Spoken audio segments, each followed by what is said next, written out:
मुदुफुल एबा मैथ्रु फिथाइया मानसिनि देहानि थाखाय जोबोद मोजां।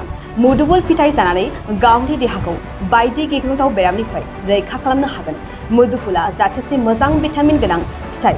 देहायाव हार्टनि जेंना एबा हार्ट डिजिज बेराम गोनांफोरनि थाखाय जाथोसे मोजां फिथाइ। मुदुफुल फिथाइखौ जायोब्ला देहायाव सैनांनाय हार्ट डिजिज बायदि गिख्रंथाव बेरामफोरनिफ्राय गावखौ रैखा खालामनो हागोन। मुदुफुल फिथाइयाव carbohydrate, fibre, protein, vitamin A, vitamin C आरो vitamin B9, potassium, calcium, magnesium, vitamin B1, B3, B5, E आरो K भिटामिनबो मोननो हायो। मुदुफुल फिथाइया उदैनि गोबां बेरामखौबो थाजिम खालामनानै होयो। मुदुफुल फिथाइया गिख्रंथाव केन्सार बेरामनि थाखायबो मोजां। मुदुफुल फिथाइया उदैयाव आदारनि हजम खालामनायनि थाखायबो जोबोद मोजां। लोगोसे मुदुफुल फिथाइया देहानि बिगुरनि थाखायबो जोबोद मोजां। मुदुफुल फिथाइ जायोब्ला नोंथाङा गावखौनो थाजिमै लाखिनो हागोन।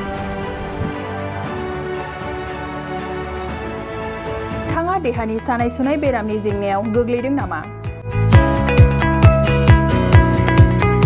गावनि देहानि सानाय सुनाय बेरामखौ लानानै दुखुआव दं नामा? मोनसे गोजोनथाव खौरां, नोंथांनि देहायाव बायदि रोखोमनि सानाय सुनाय दंब्ला नोंथाङा जिंगा दासि। SI निउर'थेरेपि, बेयाव नोंथाङा गावनि देहानि सानाय सुनायखौ गोरलैयैनो फाहामनो हागोन।